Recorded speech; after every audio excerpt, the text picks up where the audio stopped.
Thank you for tuning in. I am so happy that you're joining us. I have Bryan Ortiz today. So in a moment, we're going to get into this interview. I do want to encourage you, if you're an alumni of A. Philip Randolph, do get in touch with me. Drop a note in the comments.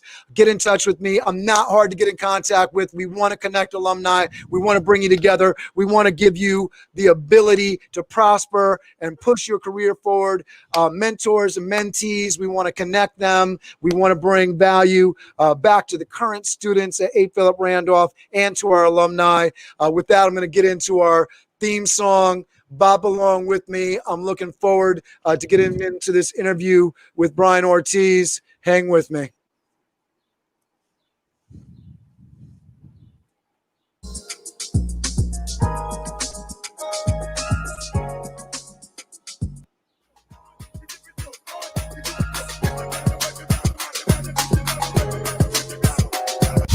This is the Alumni Connections Project. We all know Randolph is better than the rest. Even when you progress, you still gotta rep. A. Philip Randolph Campus High School. But this is not a test, you should say it with your chest. Be proud of your origin, and if you are proud, support it then. Stronger together through unity, better together. Let's build a community. Randolph isn't a school or a building, it's a legacy inside in your past, your identity. So show some pride. Alumni Connections sponsored and brought to you by SBI, CCPI. SoundBusiness.org. SoundBusiness.org. The journey doesn't end with graduation and prom. The journey doesn't end with graduation and prom. The journey doesn't end with the journey doesn't end. This is the Alumni Connections Project. This is the Alumni Connections Project. A. Philip Randolph. Randolph. A. Philip Randolph. Randolph. Randolph. Randolph. Randolph. Randolph. All right, thanks for tuning in. I want to introduce you to Bryan Ortiz, a recent graduate of CUNY, New York City College of Technology, looking to start working in the engineering field, is looking to focus on sustainability and renewable energy, and has a great interest in nature. Hobbies at the moment are music production and possibly voice acting, which we're going to change to definitely voice acting. Once you hear this young man's voice, you'll know exactly why. Thank you for joining, man. Thanks for doing this, Ryan. I'm so happy to be interviewing you. You were somebody that was a big contributor while you were at Randolph in the SBI program. So happy to have you on the program today. Thank you. Thank you, Cameron. I'm definitely glad to be here. I know you just blew people away with your voice too. Just like, whoa, whoa. Oh, come on. So before we get into like the history, if you've watched any of these interviews, you know we're going to go through the Randolph experience and talk about how you've gotten to where you are today. But so when did you graduate from City Tech? I graduated just this year, actually.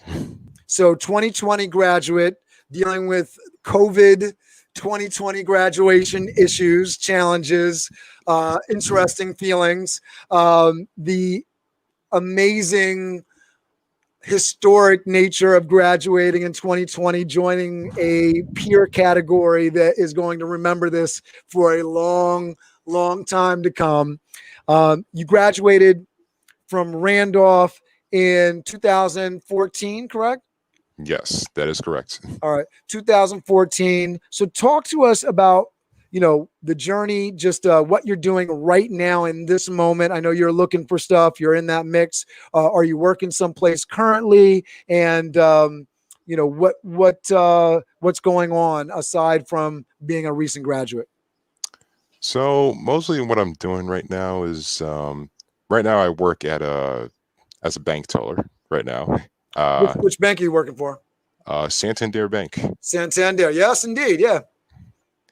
And yeah, I was mostly just like jumbling between doing school and then being a bank teller. And now that I'm finished with college, basically just trying to find work in my field mostly. Are you looking to continue your career at Santander? I would say not really, not exactly. I definitely appreciate all the stuff they've done for me, and now I know a lot about banking now. Like, whoa. But yeah, I definitely just want to focus on engineering most of all. Yeah, I could see Santander paying you for voiceovers on their commercials in the future for sure. I would appreciate that, definitely. All right, so let's get into the adventure that got you to a 2020 historic graduation. So, talk to us. Where were you living? What was going on in your head? Middle school. Where were you going to attending, and how did Randolph sort of enter the picture for you? So I definitely remember, like, in middle school, I was mostly just trying to figure out which high school I was going to go to. And one of the high schools that I was trying to go to was Stuyvesant High School.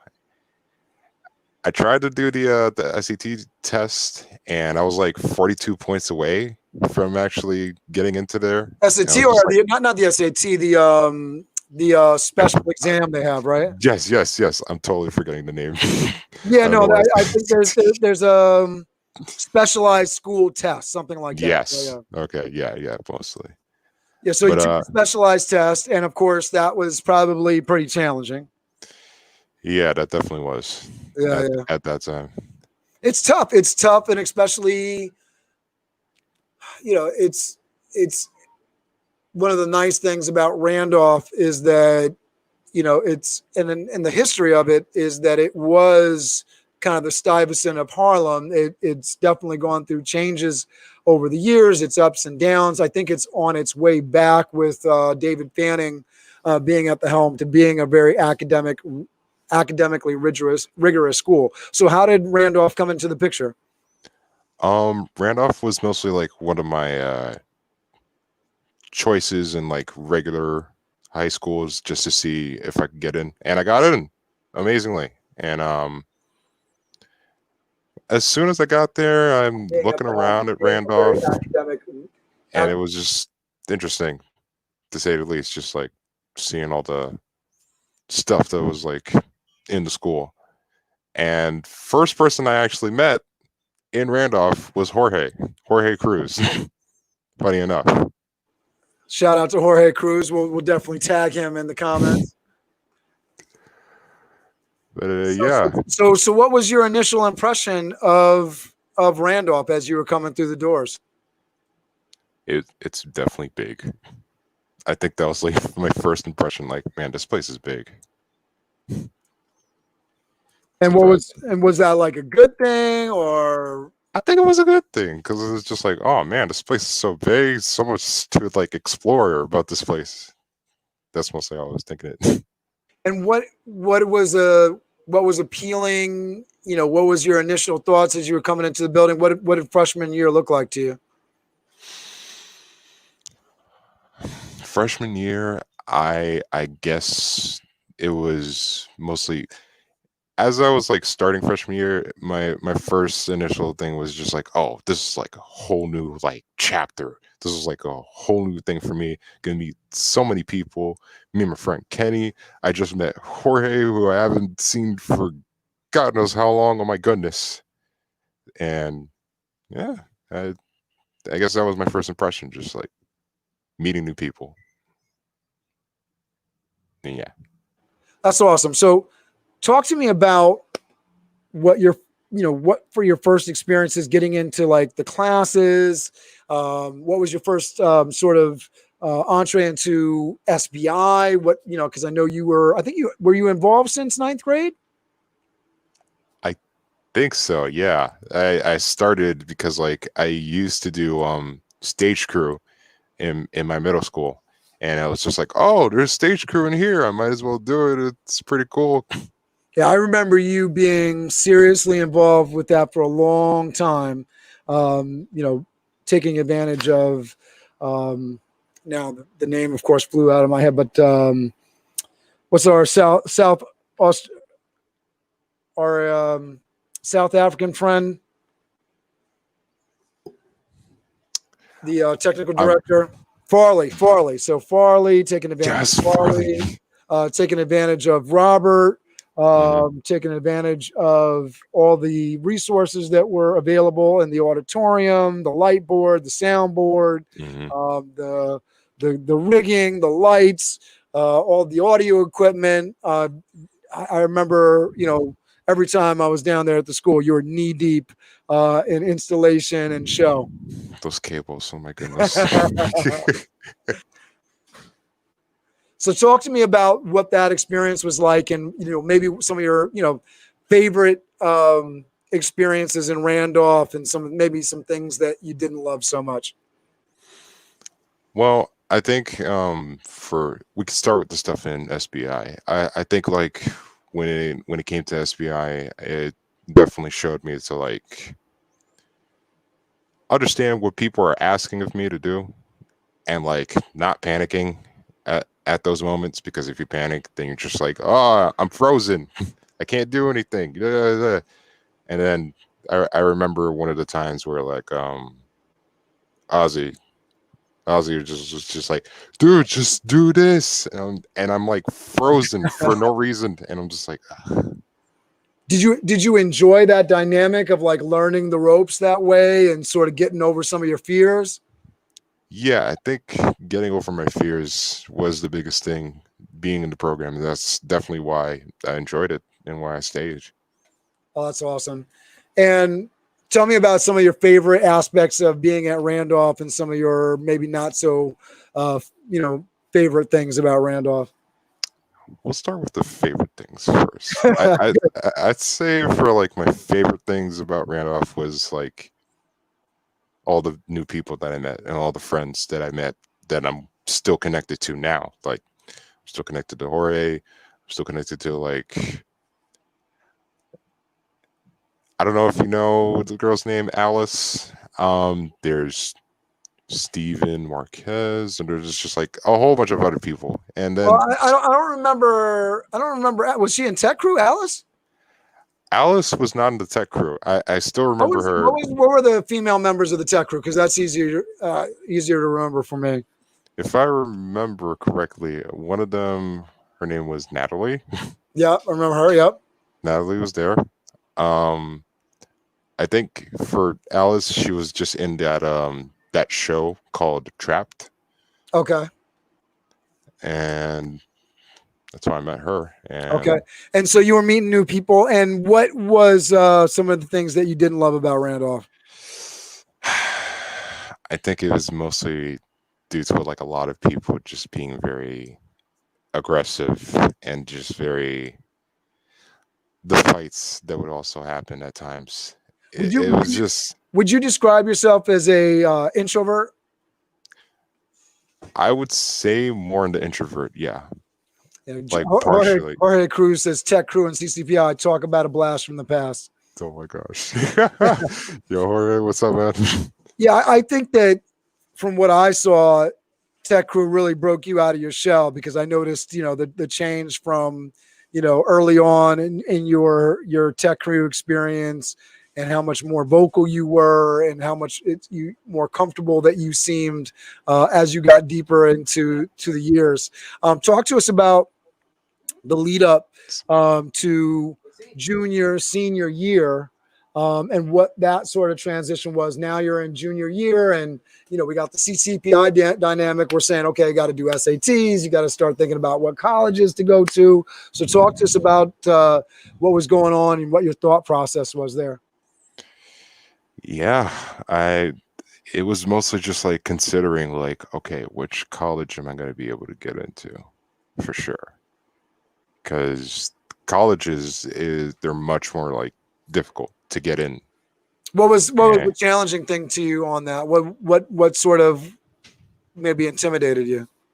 I guess it was just like needing like high grades to like get into like certain colleges. What was your GPA at the time when you were in junior year? My GPA was probably like in the 70s, 75, 76, around there. So if you had to do it all over again, 9th grade to senior year, what would you have done differently in your classes? Study more. Study more how? I guess just like put a certain amount of time to just like, all right, I'm going to study this homework, study this class, just at least for an hour. At least for an hour, just to like get stuff done. It's so funny you say that, because I'm in business networking, meetings, self-improvement, personal seminars. I'm reading Atomic Habits by James Clear, which is a great book for anybody that's interested in building better habits, study habits, work habits, personal health habits. You want to eat healthier, put the fruit bowl out on a table where you're going to walk past it rather than the cookies or the snacks, right? Visual cues. Creating good habits starts with, really like, I'm going to do this purposely so that I can make what I want happen, right? And time after time, when we're talking about how to get something done, it's putting it on your schedule. So that's exactly what you're talking to, is like, okay, put the studying on their schedule. So I hear you loud and clear. Hopefully some of the current students will hear you loud and clear as well. So you were dealing with some challenging grade issues coming into the college admissions process. What was senior year like?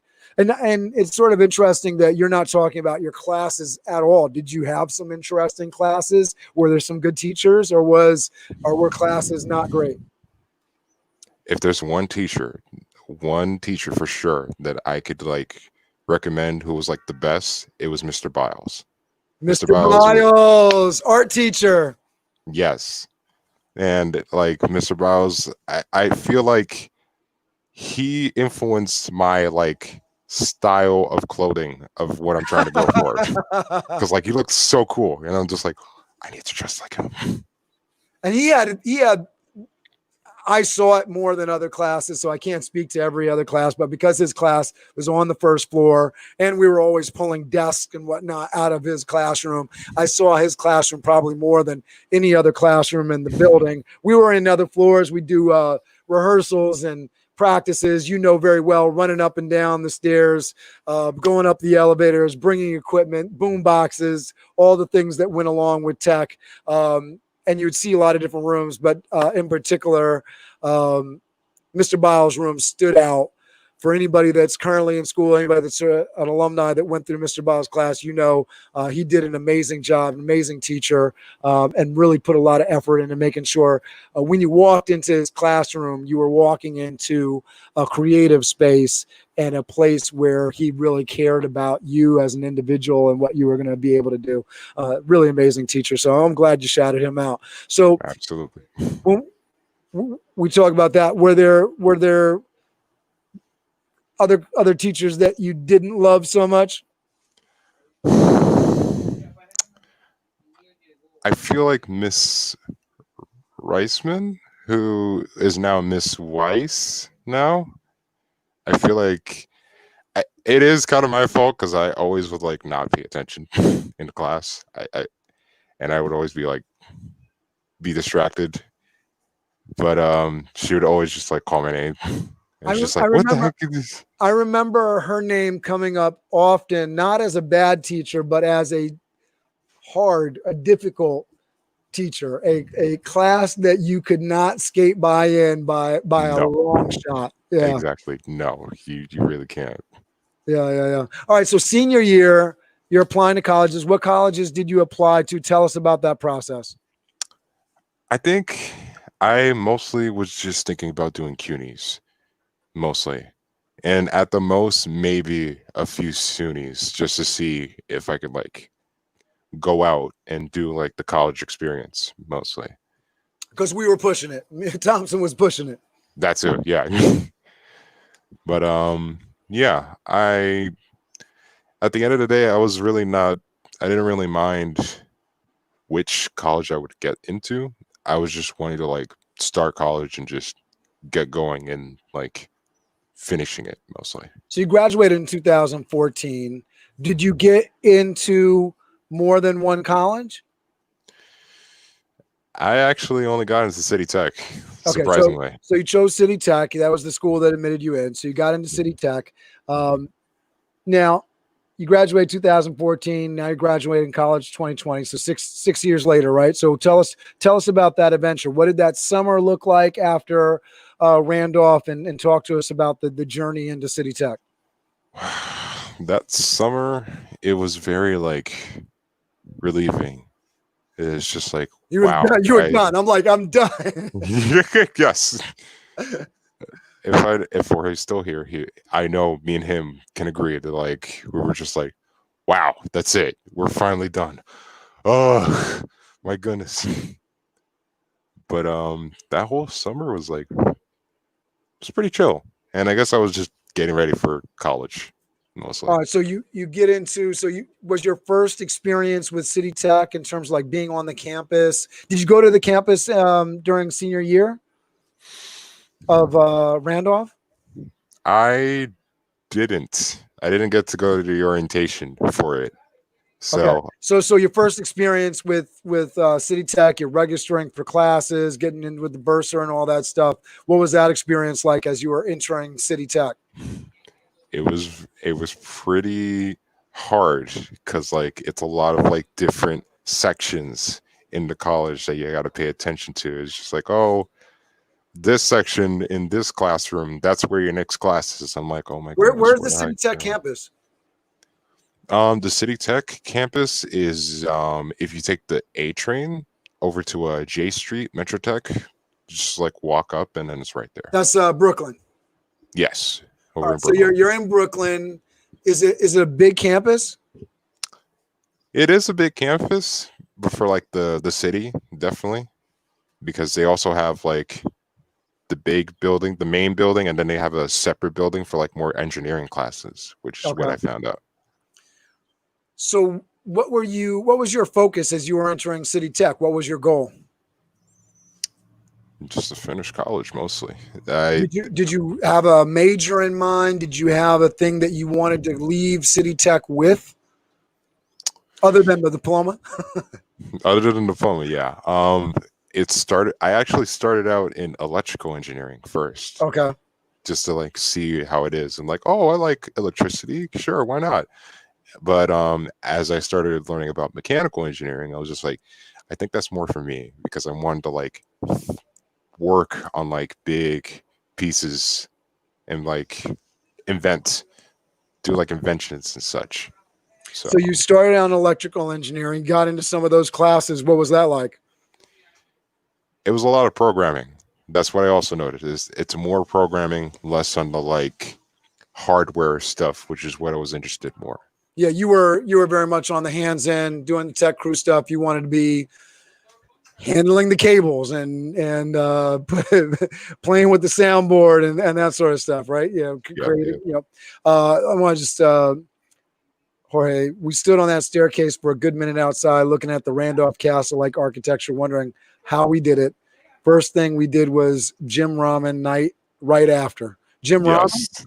Jin Ramen. He wrote Jim. I think it just autocorrected to Jim. But it was but yeah, Is Jin that Ramen. noodles? Is that what he's talking about? Yeah, it was a ramen shop that was like Okay. at 125th, surprisingly. All right, very cool. All right, you're part of noodle culture. I dig it. All right, so now you're in the classes. You're discovering that it's a lot of programming, not exactly the path that you wanted to go down. So how did you pivot? What did you do? Basically I just had to go to the head of the mechanical engineering department. It was just like, hey, I want to switch majors. Is that okay? He was like, I will see. There's a lot of people in When did mechanical you do engineering. that? Did you do that first semester, second semester? I'd say second semester. Okay. I was mostly just doing like at least one electrical engineering class and then just like mostly electives. And Just to see. what did the advisor say? How did they help you? Yeah, he mostly was just like, all right, I'll see what I could do. There should be still space, and lo and behold, it was good. That's awesome. So what did you shift into? Switched to mechanical engineering. So mechanical engineering. So you get into those classes, and now how's that going? Now I'm just like, oh, this is perfect. Now I'm just like, okay, now I'm actually like using programs to like shape and build stuff, you know. That's awesome. So, and I want to connect you with Trevor Castleberry because he's a engineer as well, and he is in that space. So he might be able to help you out on the job front as well. That'd be He's awesome. class of 2010, I want to say, and he is definitely doing it. He's an entrepreneur, has his own consulting company in addition to working as a supervisor for a construction company, and he's into government contracts. He's a good alumni to be connected with. So definitely want to connect you with Trevor Castleberry. Awesome. So talk to us. So when you graduated now that you got your BA, right? Yeah, got my bachelor's. Okay. And are you planning to go on kind of, I know a lot of engineers go after that master's. Is that in the plans? I'd say I want to mostly focus on just like getting a job. Yeah, first. no, I hear you. Yeah. You want to get that. I imagine you're owing some money to college at this point. Thankfully, no. Oh, really? I don't have All right, any. that's good. I don't have any loans. It was just That's like grants and awesome. Listen. This is awesome. So this is where you want to be. So you're debt free on that end. So that's amazing. So talk to us in the process. Obviously, it took 6 years. I see Jorge talking about Army Reserves. Am I missing part of the story? Were you in Army Reserves?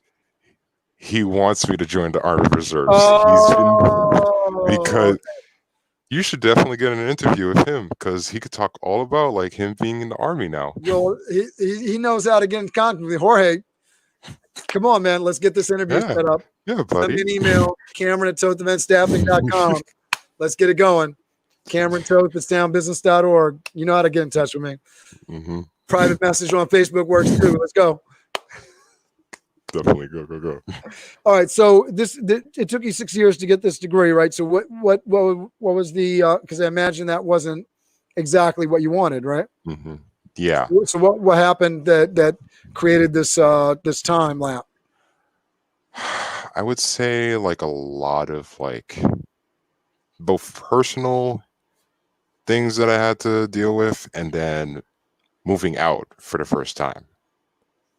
It was like a sublease that I was doing and I had a roommate and everything and we would like basically just like fix up the house a bit, just like I actually how did that interfere with school? Mostly because not only were like the classes were like hard to get because there was a lot of mechanical engineers, so it was hard to get classes. But also I mostly had to like work over in a Starbucks a lot just to like make sure I was good on rent and such.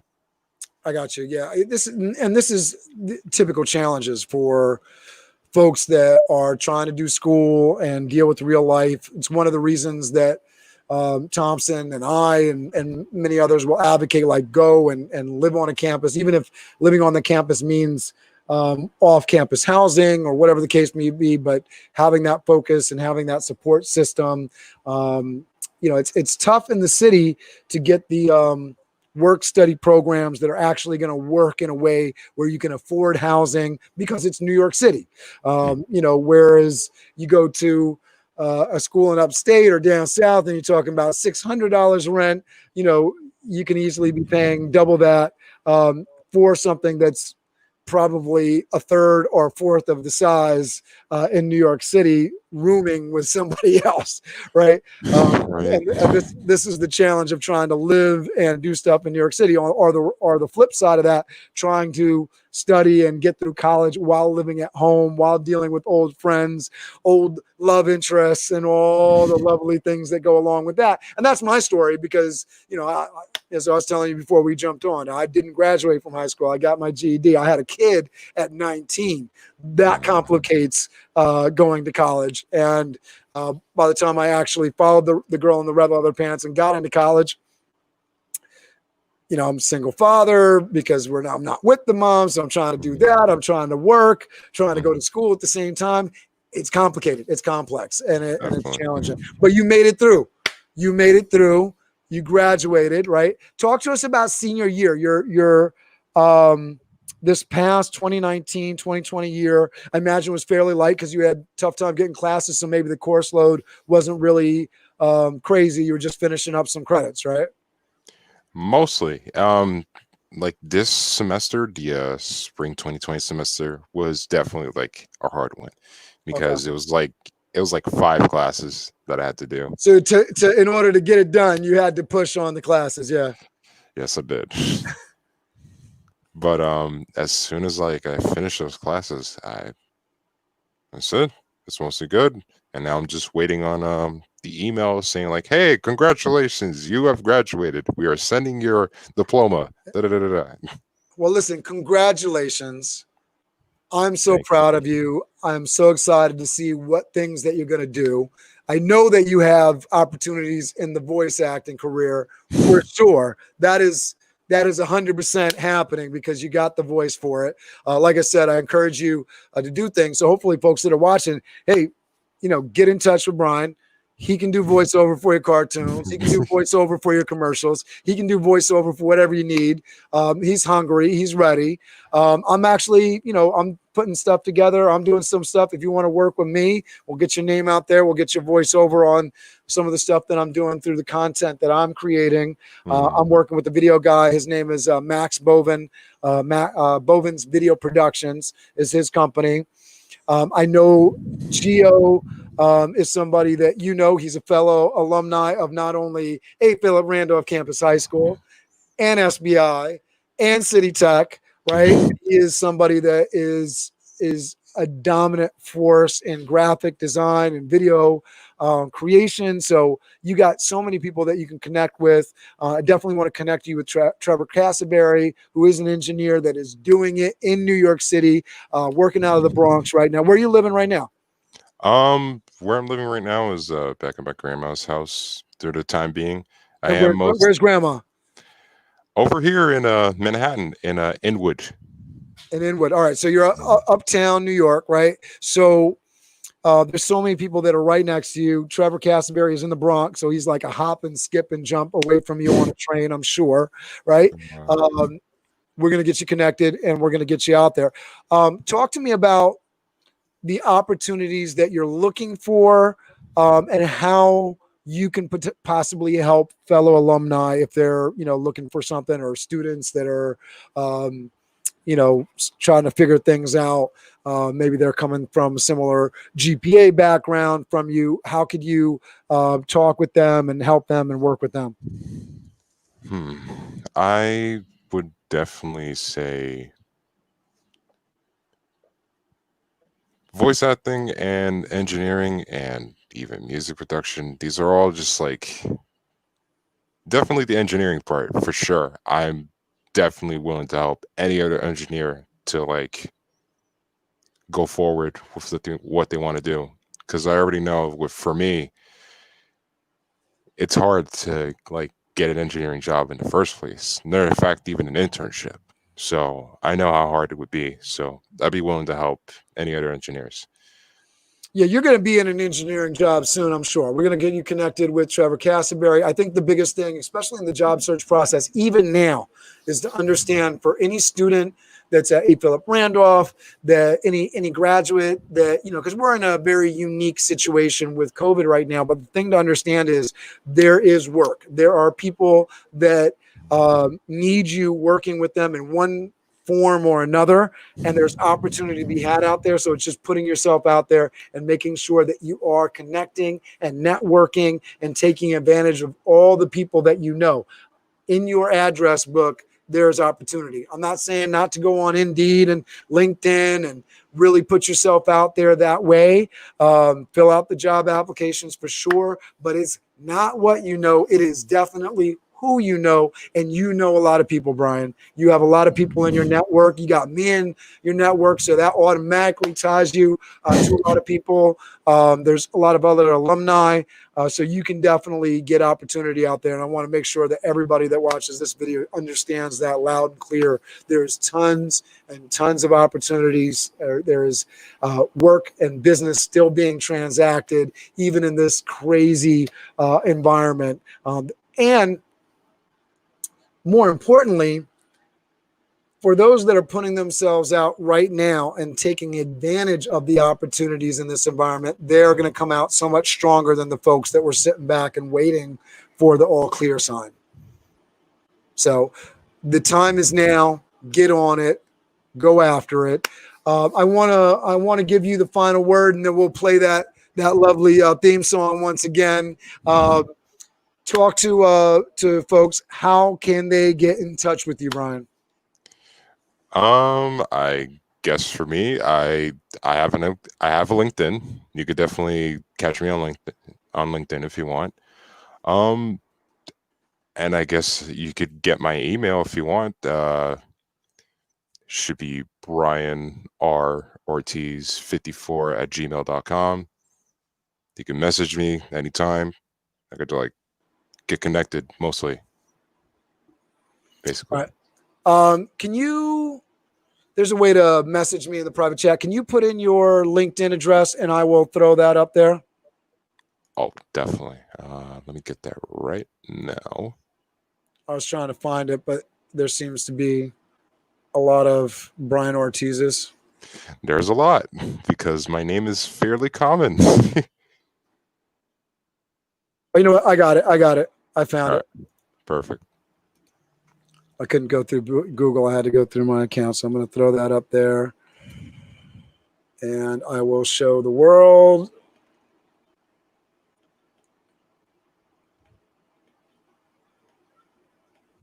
So get in touch with Bryan. He is on LinkedIn. Bryan Ortiz, graduate at CUNY, New York City College of Technology. We definitely need to bump up your connections, Bryan. So after today, we'll get you connected with a few more folks. And I would definitely work LinkedIn. I would definitely put out content on LinkedIn, do some voiceover stuff.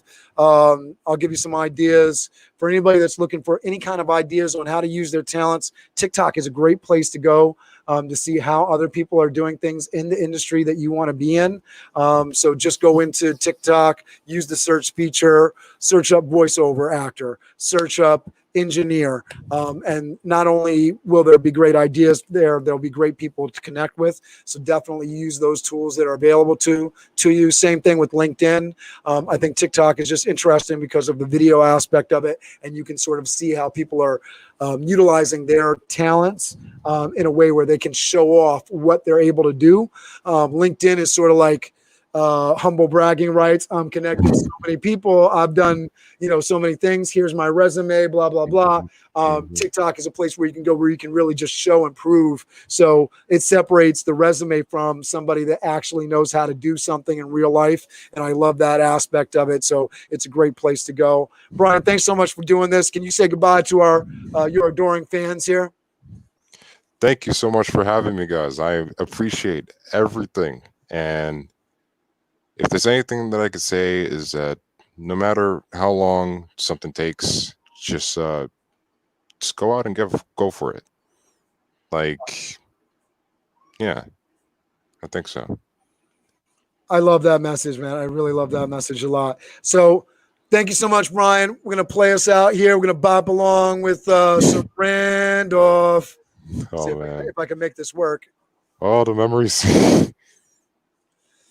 Yeah, talk to us while I'm queuing this up, man. What's your favorite memory from doing a show in the auditorium there? I think it was like the first show that I finally was able to do the soundboard. I think I was which year show was that? I'm trying to remember. I think it was like 2013, junior year, maybe. Yes. Yeah. Yes. So this is an important thing. So one thing that's going to be really helpful too, especially as you're getting into the job stuff, is having a journal of like when you did stuff, when you did what, so that you can talk really, really clear and focused. Like 2013, I did this. 2014, I did that. 2015, I did this. 2016, I did that. Because when you start kicking those numbers out and you get into that, it tells a different story about the type of person you are. So get into that habit of understanding that. And that's a great tip for anybody, especially high school students. Mark down the things that you've done, the things that you've been participating in, because it's the same thing. Going into the college admissions process, you get that college interview. Those are the things that are going to make you stand out. And with that said, Bryan, say goodbye to everybody one more time. Goodbye, everyone. Later.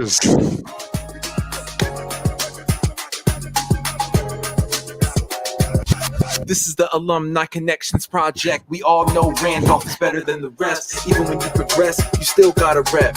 8 Phillip Randolph Campus High School. But this is not a test, you should say it with your chest. Be proud of your origin, and if you are proud, support it then. Stronger together through unity, better together. Let's build the community. Randolph isn't a school or a building, it's a legacy. All right, hang out, Bryan. Thanks so much for doing this. Hang out for a minute. Show some pride. Alumni Connections is sponsored and brought to you by SBI. CCPI. Soundbusiness.org. Soundbusiness.org. The journey doesn't end with graduation and prom. The journey doesn't end with graduation and prom. The journey doesn't end with the journey doesn't end. This is the Alumni Connections Project. This is the Alumni Connections Project. 8 Phillip Randolph. Randolph. 8 Phillip Randolph. Randolph. We got in this bar coming to you tomorrow. I look forward to seeing you tomorrow.